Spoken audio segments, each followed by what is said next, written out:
Last year it was Napoli who won the Scudetto, with Scott McTominay finishing as the league MVP and Antonio Conte as the best coach. Now, best goalkeeper was Miles Vilar. Best defender was Alessandro Bastoni. Best midfielder Tijani Reinders. Best forward Matteo Retegui. And best under-23 player was Nico Pass. Now, defending champions Napoli do have the best odds to win the league again, with their odds at plus 170. Inter Milan is at plus 270. AC Milan and Juventus are both plus 550. And Roma at plus 1,300.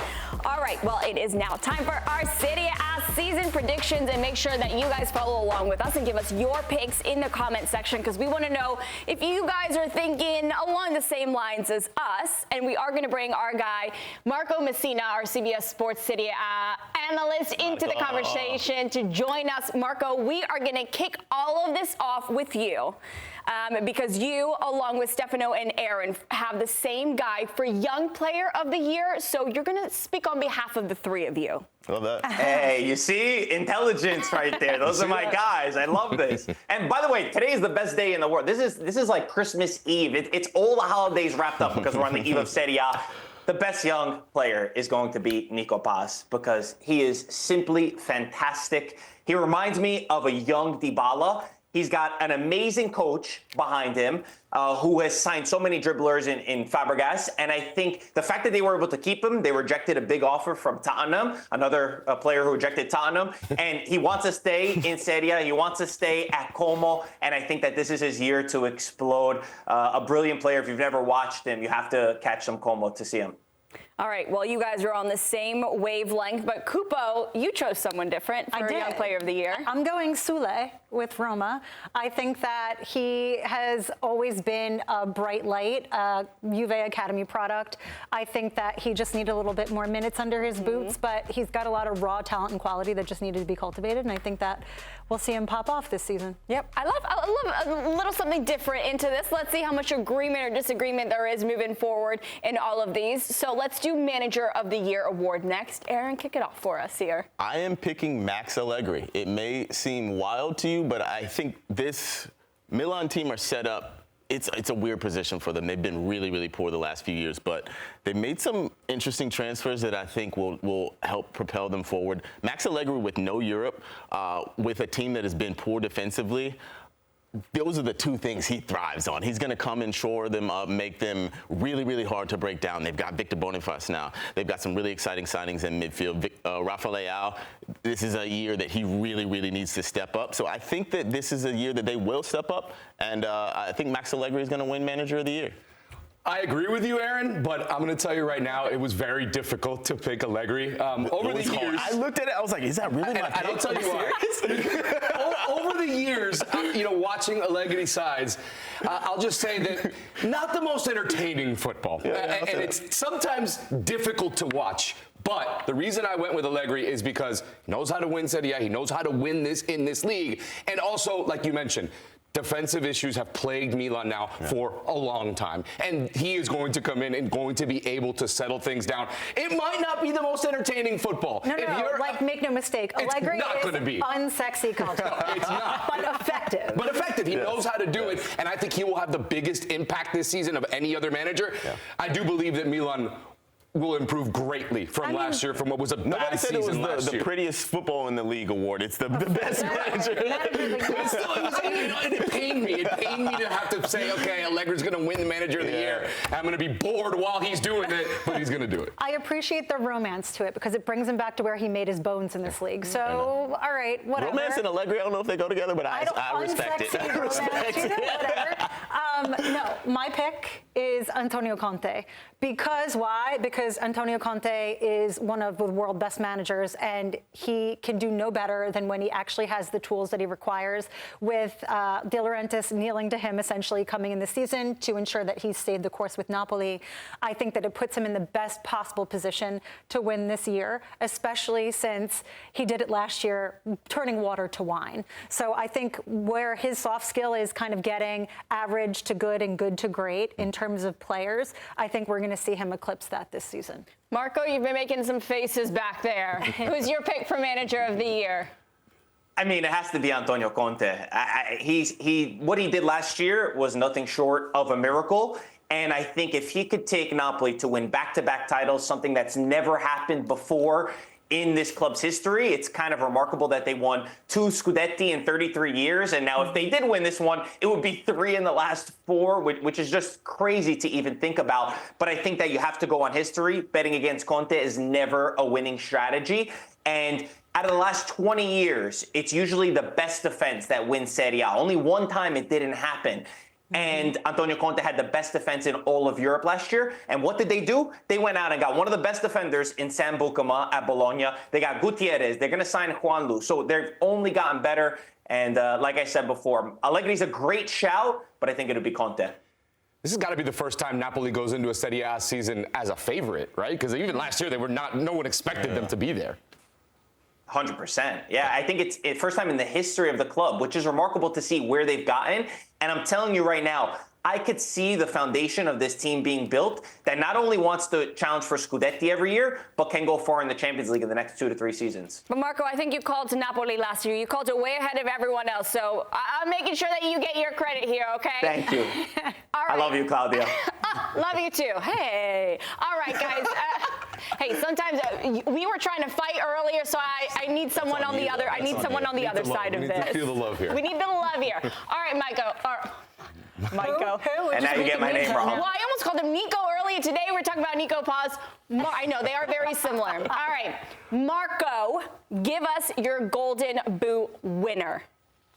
Way to ruin a compliment real quick. Get my name wrong and then compare me to Nico Cantor.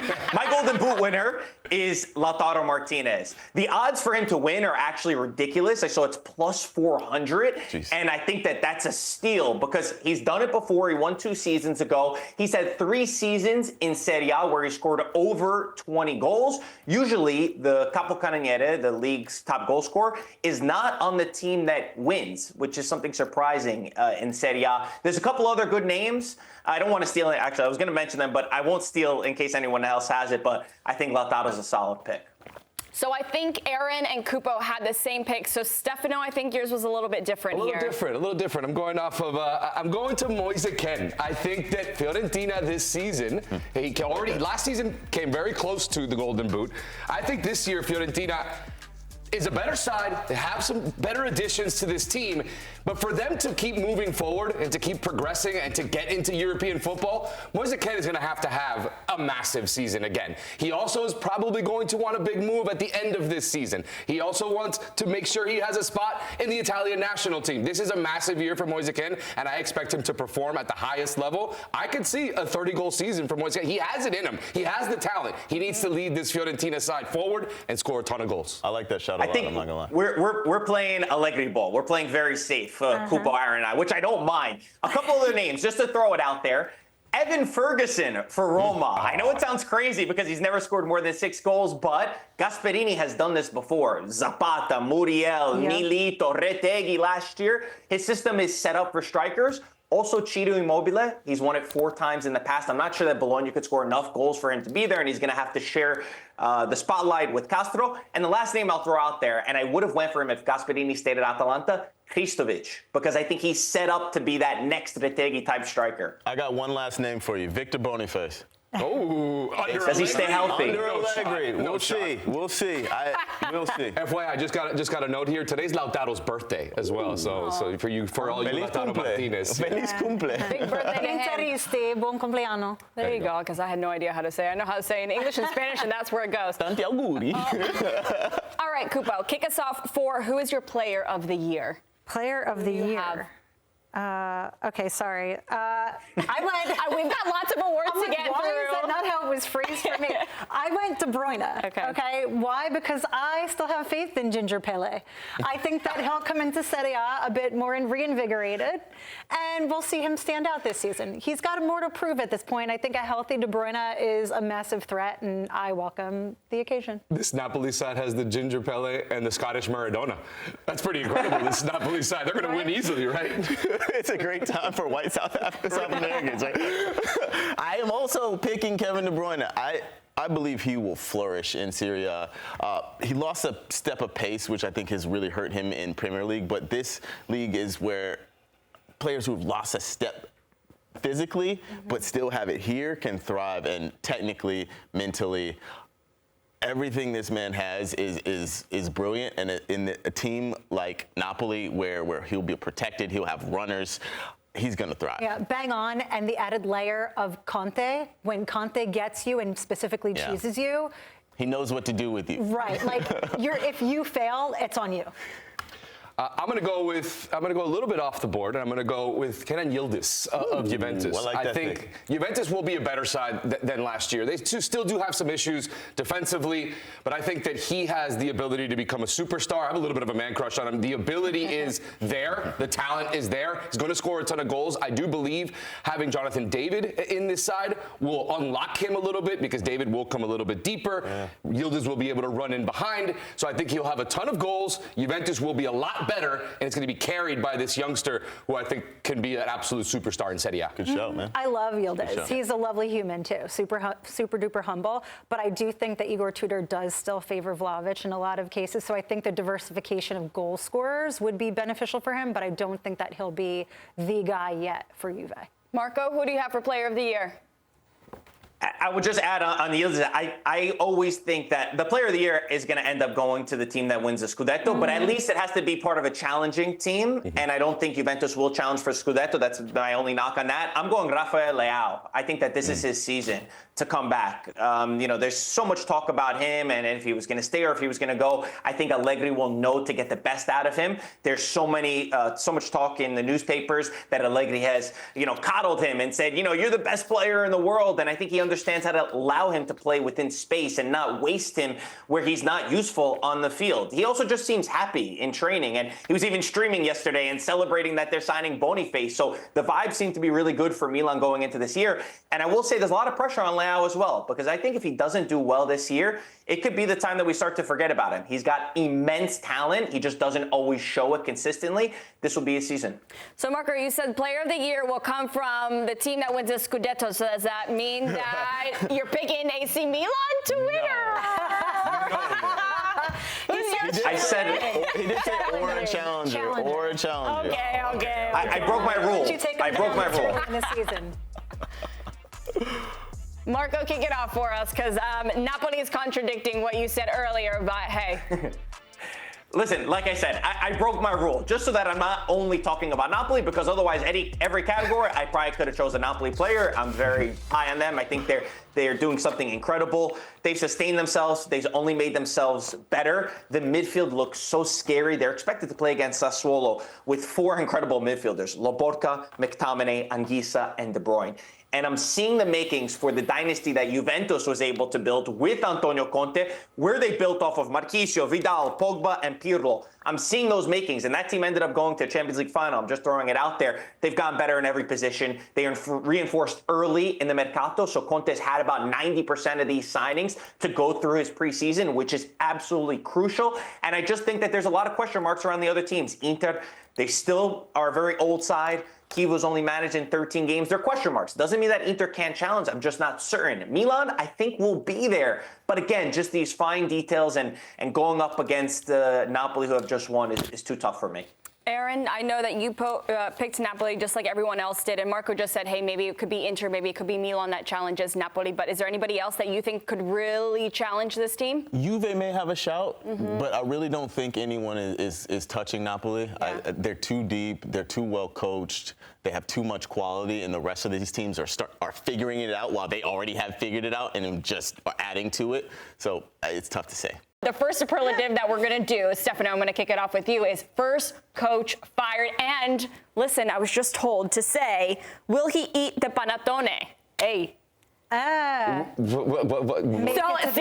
it to December. Sorry. Yes, make it to December. Cultural translations. Us non-Italians don't know. I'm going to say Ivan Jurić at Atalanta. I think it's going to be very tough, my man. I think it's going to be very tough for them. They lost Retegui. Obviously, Gasperini gone. He's coming into a new job. It did not go well for him at Roma. Did not go well for him at Southampton. He did have a little bit of success at Torino when he was there. But I think they've lost too much. I think think the club is in a state of transition. And again, it just has not gone well. The vibes are not good. Lookman situation, Ademola Lookman probably not going to play with them this year. He wants a move. He's not getting it as of yet. There's so much turmoil around this club. I think Jurić is gone before Christmas. Ooh. Aaron, who are you going with? I fully agree. This Atalanta team has too much turnover. Losing Gasperini, who was their full identity for so long, is a massive loss. And then Jurić, I don't believe in. So I think he's gone in the first couple months. And then I think Atalanta have a big job to sort out who's the next one. I think we could see multiple firings. I don't know. Wow. I don't know. I have more faith in them only because Atalanta are usually very measured. They're not. Because they've had Gasperini. Right, but they also give Gasperini a lot of time. It wasn't until his last 3 seasons that he really saw success with Atalanta. So I feel like they have an appetite to know the long game could come at the risk of some short-term loss. Yeah. For me, I'm looking at Kosta Runjaić for Udinese. They did not fare particularly well last season. They have been known as sort of a giant slayer. I think that they want to restore some of that this season. They finished 12th last season, which mid-table, okay, decent enough. I think they're going to expect more. The expectations rise this season. So for me, that's probably going to be the first firing. Marco, who do you think will be the first manager fired? I'm going with Eusebio Di Francesco, and I don't know how this guy keeps getting jobs. I mean, he plays amazing, right? His teams play amazing, and then they're sacked on the final day. Frosinone, it was sacked. Venezia, it was sacked. He's had 3 sackings and 2 relegations in the last 5 years. And I'm going to give the counter to this because my father and I were arguing about this, and my father said, oh, if Di Francesco wasn't there, the teams would have went down a lot earlier. I don't agree with that. This Lecce already struggled to score goals. They just sold Kristovic, who was involved in 60% of the goals that they already scored. I think Di Francesco is going to be sacked first. That's a good shout. Yeah. Marco, let's stay with you. I'm sorry. Let's stay with you. Which club do you think will be the first to fire multiple coaches? So I'm going to go Lecce just because then it's pretty obvious, right? The ball's rolling. Yeah, exactly. It's pretty simple. I could also throw Cremonese in there just because Davide Nicola, I wouldn't be surprised if he starts the season, gets sacked in December, and then comes back and saves the day again. But that's just Serie A. Things don't go as planned the way they should. Does it count as eating a panettone if you get sacked, hired back, and then you're still in charge? I'm going to have to check the rule book. Check the official rules for that, please. Cupo, who do you have? What club do you have? Multiple coach firings. I'm looking at Verona. And I say that because they have been really, really impulsive in the past. Right now, Paolo Zanetti is in the seat. I think stemming back to even Igor Tudor into Cioffi, Bocchetti, Marco Baroni, Zaffaroni, which arrived here. It's been a carousel of sorts, more so than you'd even expect for Serie A. And so I feel like between the lack of risk appetite and the impulsivity, they could be it. Mm-hmm. Aaron? I think you guys all could be right because it could be all these clubs firing multiple managers, but I'm going to stick with my original. I think Atalanta are in such a period of transition. Losing Gasperini, I think, sets them afloat. They don't really have a pure direction. Jurić is not going to be the one. I don't know if they'll be able to find the right one in the middle of the season, and so I think it could lead them to continue that search for the right one. That's just my belief. After such a period of success for Atalanta where they've been in the Champions League and they've been competing, now when Gasperini's gone, it's almost like setting up for failure. And you know when the pressure comes after having all this success for so long and then it goes badly, who's the first that usually takes the blame? It's the manager. And Jurić might be kind of an easy target to start. I think it's going to be a long season where, we might see multiple. I also just think it's so funny that Serie A is the only league we could be like, oh, yeah, there's going to be this team's going to fire 4 coaches in a season. It's the only league that we can say that. It's great. Hey, I love it. Keeps us on our toes. I absolutely love it. All right, Stefano, kick us off for the player that you will love by December. So I'm going to say, Cupo, you were talking about Juventus earlier, and you said that Vlahovic is still kind of still the guy there for Tudor. I don't think that lasts too long. Vlahovic, to me, is just not a player for Juventus. He's been given opportunities and just has not taken them. I do think Jonathan David is going to be the guy who will go in there because he'll be able to play not as a box striker, not waiting for the service. He's going to be a player that's going to be coming deeper, be able to unlock a little bit of Juventus going forward. And I do think if he could stay healthy, that's why I believe Juventus can have a good season. And if they're able to settle their midfield as well, I do think that they can be a really good side. I think Jonathan David will be a player that we'll see And on top of the fact, obviously, a CONCACAF player, a Canadian national team. So, rooting for him, I do think we'll fall in love with the way he's playing and getting Juventus to play around him as well. Okay. I agree with you on David. Have been banging that drum since early days when Lahoud was like, come on the bandwagon now, or you're getting left behind. But I do still disagree about Vlahovic. That relationship with Igor Tudor is still really, really strong with them. But I do think that Jonathan David, and when I looked at this question of like, you'll love by December, I looked at it in terms of he will be performing early and consistently, but I think it will take a while, especially for like Juventini, to get on board, because it'll be, is this the guy? And then by December, it'll be like, this is the guy. So for me, it's Jonathan David. Aaron, who are you Mine going is with? Riccardo Orsolini from Bologna. Little bear. A fantastic player, such a cultured left foot. The reason I think it will only be by December is because I don't think a lot of people will be clocked to Bologna. Everyone, if they come from outside the league, they're going to watch the Milans, the Juves, the Inters, the Napolis. But this player, he has been so good for the last couple of seasons. He's such an exciting talent. If you watch Bologna, you're going to be excited about Orsolini, so he's the one for me. Marco, what player are you going to be inviting over for December that you'll love and sharing panettone with? I love Boni from Inter. He signed from Parma, 21-year-old French forward. And the reason why I love him is because I think he's different than most people expect. He's so good with his runs in behind. He's a great dribbler. I saw a stat that he had almost the same amount of dribbles as Lookman. So he's a different profile than people will expect. And I think he's going to give a lot of competition to the front two of Inter, which I think was needed for too long. How many times did we look at Inter and you say, okay, we know Lautaro is going to start. We know Thuram is going to start. Now you're going to throw another guy in the mix. I think it's only going to help them. And I think this kid's going to be a top player. All right, Marco, let's stick with you for the next one. Who do you think will be the biggest transfer flop? Oh, I feel so bad saying this. I'm going to go with another Inter player. I just don't understand why they spent $25 million on Luis Enrique, because they already have Dumfries in that same position. I didn't see much from him so far in the preseason. And again, funds are just limited for Inter in general. They should have used that money to buy a center back or used it towards getting Lookman, for example. I don't think that he's going to get a lot of time, and I haven't seen enough. Cupo, who are you going with? So, I mean, probably a rough one, but I'm going Jesus Rodriguez out of Como. I think he's, for the club, a record signing in terms of price tag. He's becoming central to this project. He's young. He made his debut for Betis October of 2024 with the senior team. I think that coming into Serie A, which is a challenging league to acclimate to for any outsiders, it's a lot. And so far, the way that I'm viewing it, and you can run this back later if I'm wrong, but I'm looking at in terms of like how Gabigol came into Inter in 2016, big fanfare, and then ended up back loaned to Brazil. So for Jesus Rodriguez coming into Como as the central figure with not much else around him to support that, and my expectation is a team newly promoted are going to be doing that relegation dance all season long.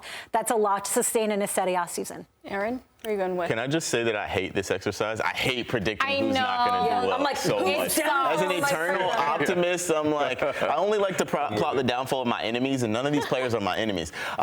This one's difficult because you got to go price tag and how you think they'll fit into their new team. So I went to Milan. I went to their two midfielders, Giashari and Samuele Ricci.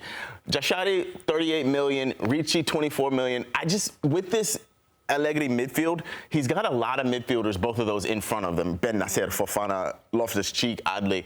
There's too much movement in that midfield, too many bodies, and I think one of them will not succeed. Samuele Ricci is the one I'm picking because with being an Italian, playing in San Siro, it can be such a heavy burden. I don't want it to be the guy, but I'm going to pick Ricci. Stefano, round it out for us here. I really debated going with Enrique the same way that Marco went with, but I'm going to stick to my Atalanta hater. I'm going to put my Atalanta hater back on, and I'm going to go with Sulemana. I don't think he is the answer. He had a terrible season at Southampton and comes over at a price tag that, to me, doesn't make any sense. They should just sell Lookman and reinvest all that money into the squad and bring in a little bit more of a higher quality players. I think Sulemana has a tough season for Atalanta. Don't think it goes as well.